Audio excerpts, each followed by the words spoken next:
Good evening, everyone. Thank you for joining us to mark the 30th anniversary of the Violence Against Women Act. I'd like to welcome the hundreds of survivors, advocates, and allies with us here today. I'm Jennifer Klein, and I have the honor of serving as the director of the first ever White House Gender Policy Council.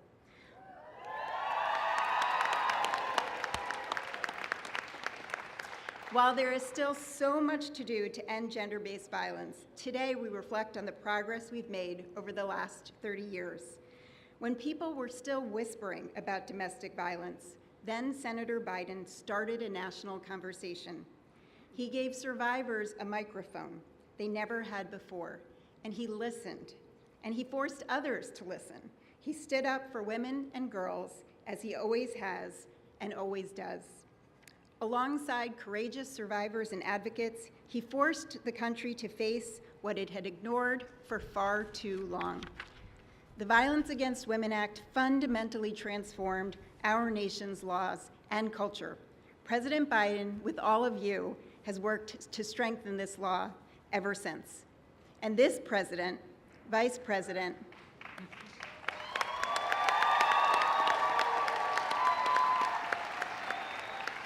And this president, this vice president, and the entire administration are fighting every single day to end gender-based violence once and for all.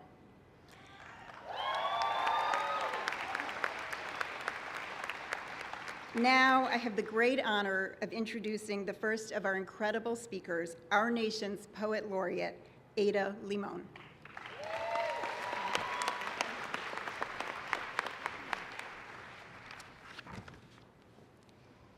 It is my great honor to be with you all today to help mark this important occasion.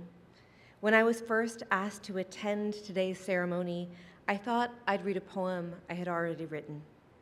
But a few days went by, and I kept coming back to the significance of this day. And as I held the power of the Violence Against Women Act in my head and in my heart, I decided I needed to compose an original poem. So here is a poem I wrote specifically for this gathering, for today, for all of you. For the sake of us.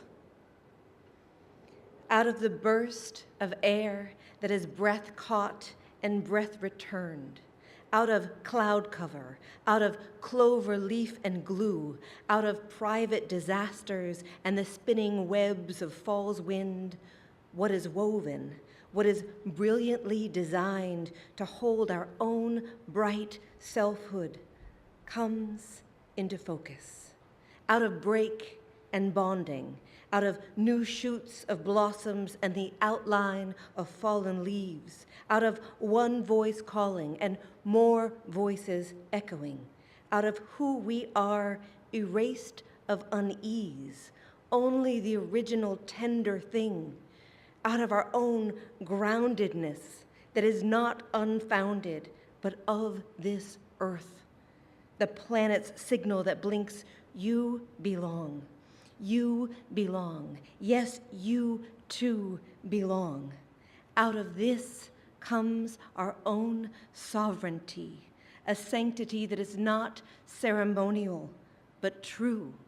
For each of us must stand in the arms of the rough world and trust it wants us here, wants to carry us safely, wants our inner wilderness the way it wants the trees, wants the growling self and the soft self, wants the body and what's beneath, wants us all to be allowed to breathe. Thank you.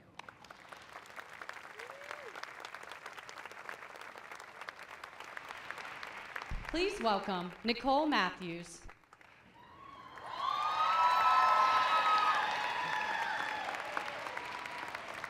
Buju and Dinawe Maganang, Nicole Matthews Jaganashimang, Manidu Beneshi Koyendago, Migazian Dodame, Gawa Babaganakag and Dunjaba.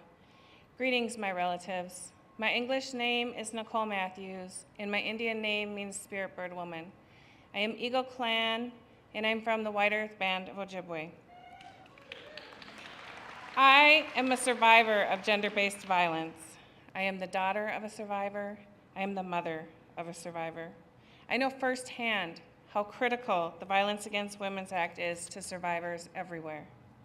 As a child, I remember hiding under my blankets in my bedroom, listening to the sounds of my mom being physically assaulted by my dad. I remember walking past my dad while the police talked to him, and my mom and I were told to find somewhere else to stay for the night because there were no services and there were no shelters to turn to. I remember how angry my mom was at a system that made us, the victims, leave, while the abuser got to stay in the home. I decided then that I wanted to work to create a world where women and children were safe from violence.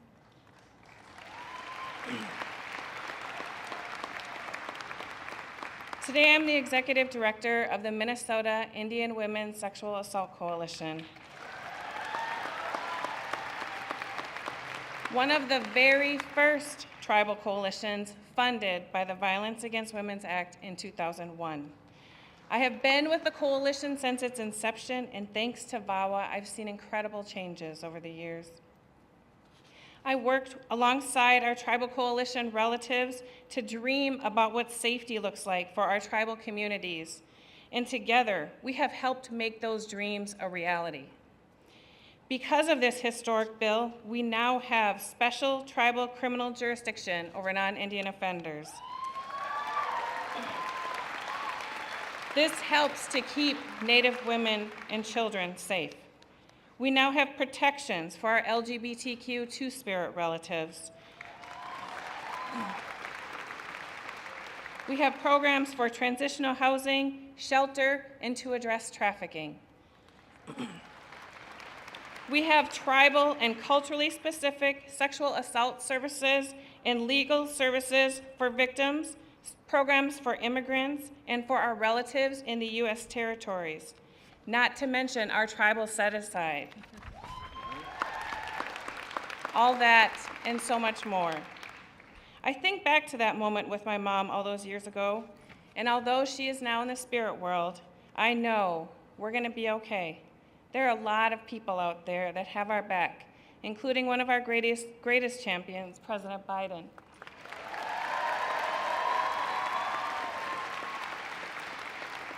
I would now like to introduce another champion who has shown how important it is to engage men in this movement, Kyle Richard. Chimigwich.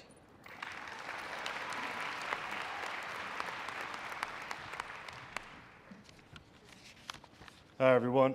My name is Kyle Richard, and it's an honor to be with you this afternoon. When I was a college football player, I attended a party with my friends. We unfortunately came across a young man clearly trying to take advantage of a young woman. We did the only thing that felt right in the moment. We intervened. While trying to confront and remove the perpetrator, I was shot twice. But I'm still here.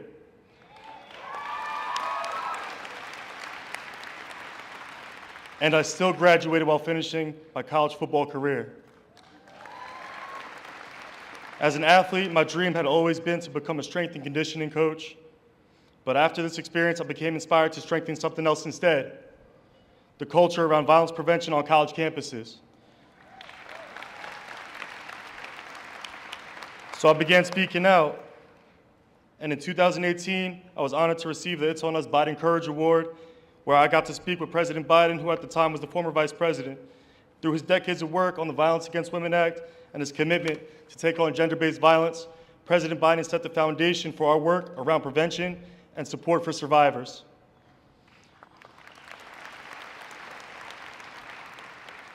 Now, as a professional, I'm back with It's On Us. I lead our work to engage men in the fight to end gender-based violence. And next week, our organization is celebrating our 10th anniversary.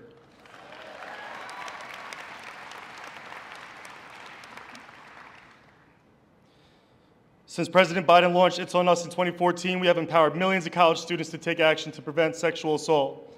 Seeing our student chapters at work brings me so much hope for the progress we can and must make in our college communities. So, to President Biden, thank you for showing people like me that we do have a role in preventing violence, that we need to empower my generation and our future leaders to continue fighting this fight. Now, it's my honor to introduce Ruth Glenn, a trailblazer and a hero who's been fighting this fight for decades. Thank you. Thank you, Kyle. I'm going to hug you. Thank you. Of course. Thank you so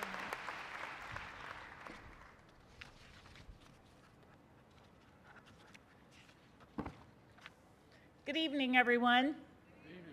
Good evening, everyone. Good evening. Thank you. What a powerful moment this is for all of us. Today, we stand together to celebrate 30 years of progress, perseverance, and profound change. My name is Ruth Glenn, and I am the president of Survivor Justice Action. As someone who survived domestic violence before the Violence Against Women Act was passed, I know all too well the struggles that so many survivors faced in silence, myself included. In 1992, I was shot by my abusive husband, and I had no federal protections to turn to. The resources and coordinated community responses we now rely on did not exist at that time. I often wonder how different things could have been for me and for my son had VAWA been in place at that time. But like so many survivors, I have found strength by doing the work so that others would not have to experience what I did. Thanks to President Biden and VAWA, survivors today have more support, protection, and opportunities for safety and justice than ever before.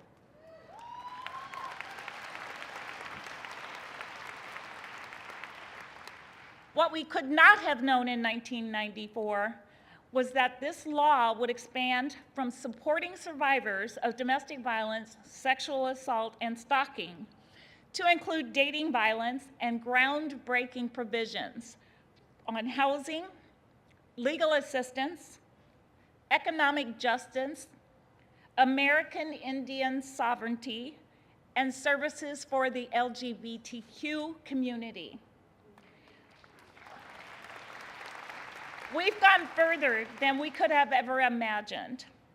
President Biden's vision has set the course for a safer, more inclusive future for everyone. I want to take a moment to acknowledge the survivors and advocates who came before us and those who are with us today, including those behind me.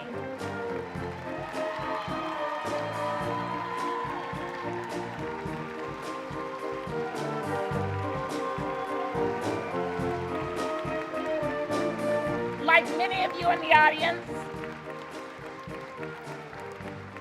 the leaders you see on the staircase work day in and day out to support survivors in communities all across the nation. Their courage and dedication help push our entire movement forward.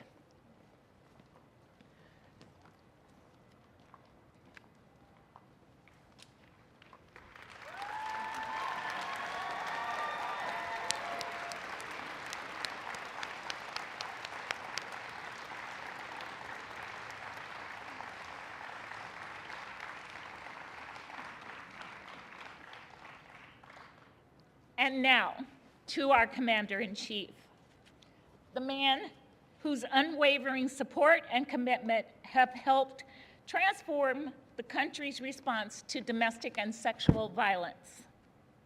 The man who authored the original Violence Against Women Act as a senator.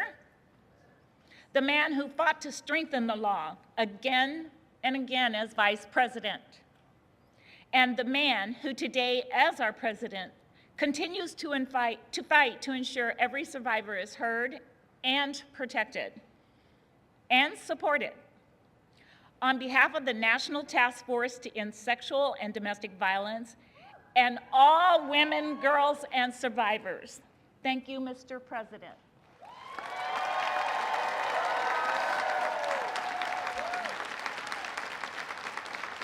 And now, it is my profound honor to introduce the man, the leader, who has championed this fight for over 3 decades. Ladies and gentlemen, please join me in welcoming the President of the United States, Joe Biden.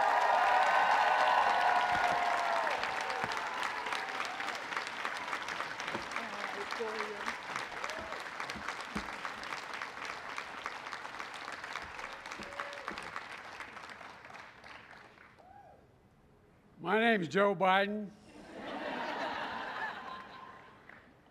I'm Jill Biden's husband and Ashley Biden's dad.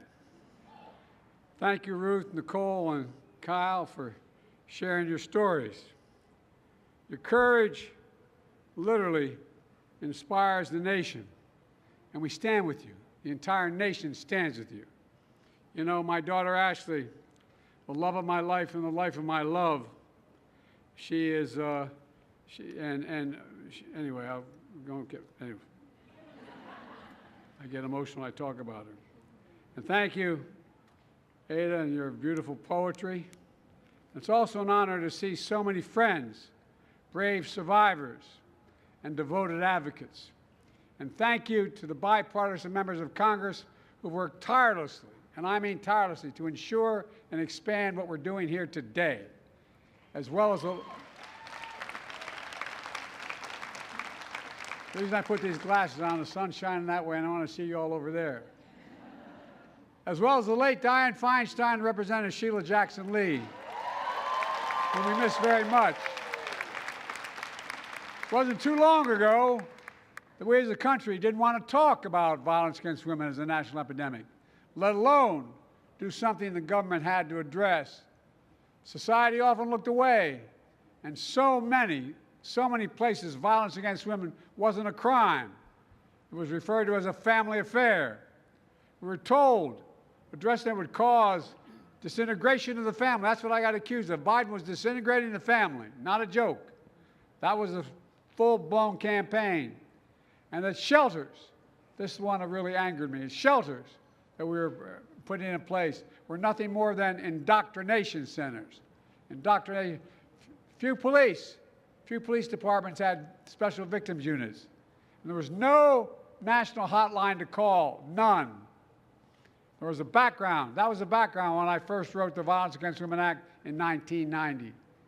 My goal was to do more than change the law, to change the culture of America.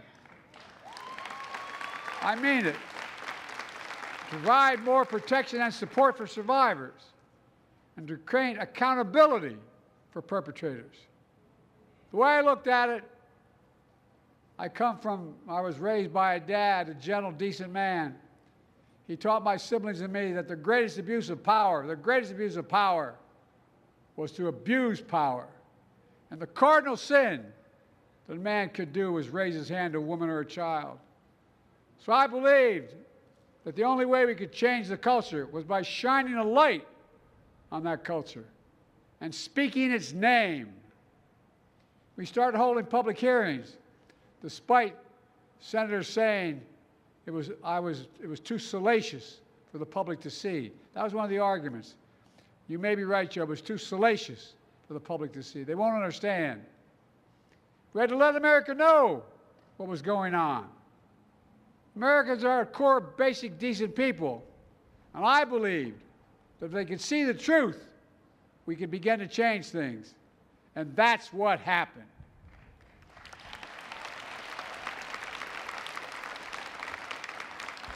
The Violence Against Women Act broke the dam of congressional and cultural resistance, brought this hidden epidemic out of the shadows, and began to shift the legal and social burdens away from the survivors onto the perpetrators where they belonged. For example, the new law created the first ever national hotline for survivors to get help. It supported shelters, rape crisis centers, housing, legal assistance for women and children all across America. And the law helped train police officers and advocates and prosecutors and judges and court personnel to make our entire system more fair and responsible to the needs of survivors. And over the last 30 years, Every time we've reauthorized that law, when I was a senator, when I was vice president, when I was president, we've strengthened it. We've broadened the laws, domestic violence protection, to including dating violence, and to better support survivors of stalking and sexual assault. We expanded services to protect immigrants, communities of color, rural communities, tribal lands, LGBTQ survivors, and to create a new program to end the backlog of rape kits. Instead of prevention programs in every state, we secured historic funding to increase so much more. Since we passed VAWA, according to the Department of Justice, between 1993 and 2022, annual rates of domestic violence have dropped by almost 70%.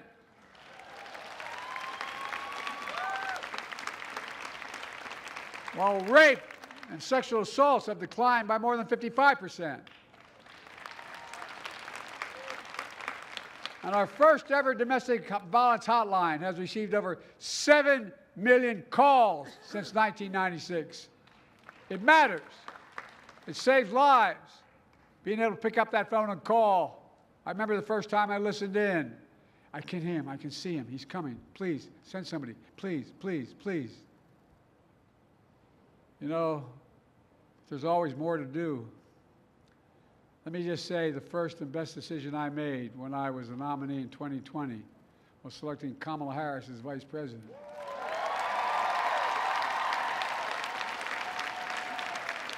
Not a political statement, it's a factual statement. A former district attorney, attorney general, U.S. senator who prosecuted and stood up to sexual violence offenders her entire career. You can't say that about my predecessor. Kamala and I have also taken steps beyond this law to address violence against women. We know that during the pandemic, and you know it as well, domestic violence increased. That's why, through our American Rescue Plan, I directed $1 billion in supplemental funding to ensure survivors trapped in bad situations could get the support, including safe housing. We also passed the most significant gun safety law in 30 years that narrowed the so-called boyfriend loophole to include dating partners convicted of abuse who say they could not own a firearm. What a fight that was, but we won it. I signed a bipartisan bill, then was known as forced arbitration. Remember that? We hire you if, in fact, anything happens, you has to go to arbitration, you can't go to court. Prevented survivors of abuse and harassment in the workplace from getting their day in court. We ended that.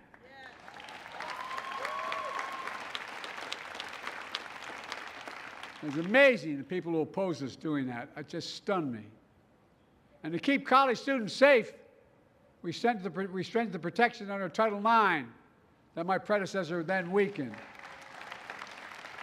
Building on the work we started when I was vice president, when I launched the It's On Us program that Kyle mentioned earlier, we're increasing funding to prevent campus assault, sexual assault.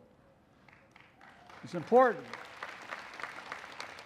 And we've created reforms that fundamentally shift how the military investigates and prosecutes sexual assault and domestic violence,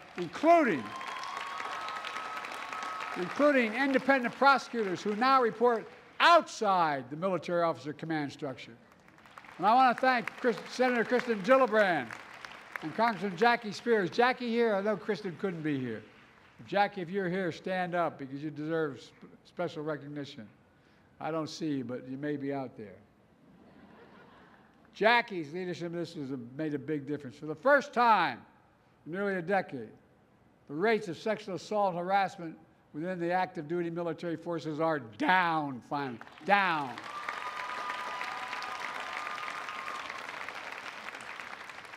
Kamala and I also continue to stand with women and girls worldwide who are facing violence and demand basic human rights. I also signed the historic presidential memorandum to punish individuals around the globe who use rape and sexual violence as a weapon of war and terror. And we continue to condemn Russia for its widespread violent sexual assaults in Ukraine. Just as we condemn the terrorist group Hamas and its appalling, despicable acts of rape, mutilation, sexual violence in Israel on October 7th and against hostages in captivity. Silence and denial can hide much, but it can erase nothing. Nothing. Some injuries are so heinous, so horrific, so grievous, they can't be buried, no matter how hard people try. And today, I'm proud to announce the new significant actions. A record of nearly $700 million in grants this year alone to more than 40 VAWA-funded programs in states, tribal communities across the country. $700 million.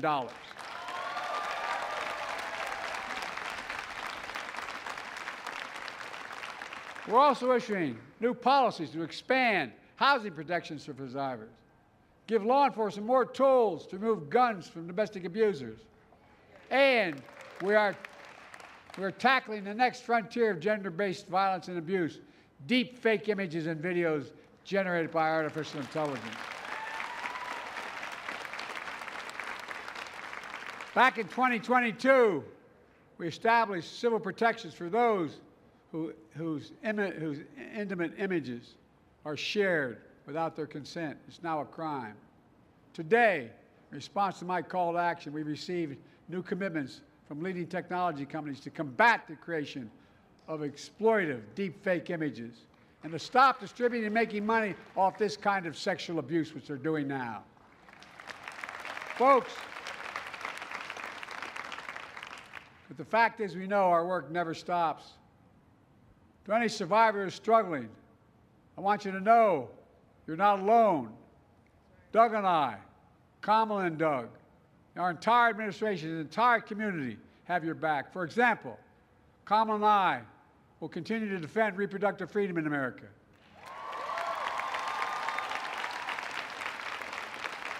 My predecessor is proud that he put justice in the Supreme Court to overturn Roe v. Wade.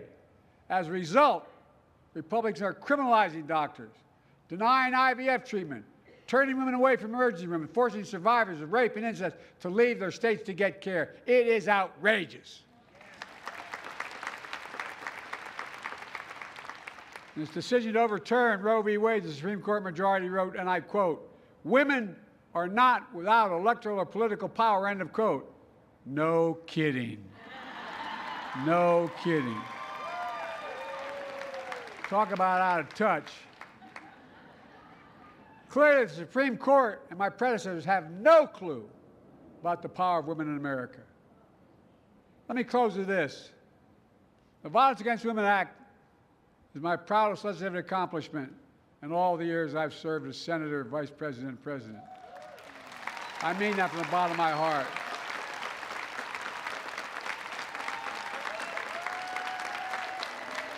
Thank you.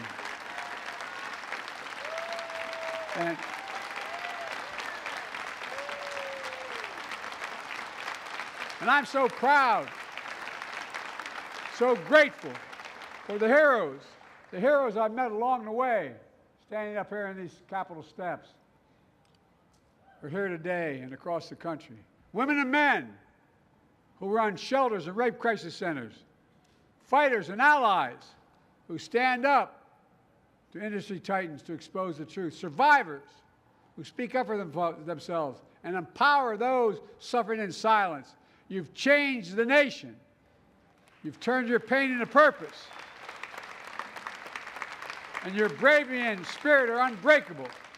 Because of you, and this is not hyperbole, because of you, we're a better nation than we were 30 years ago.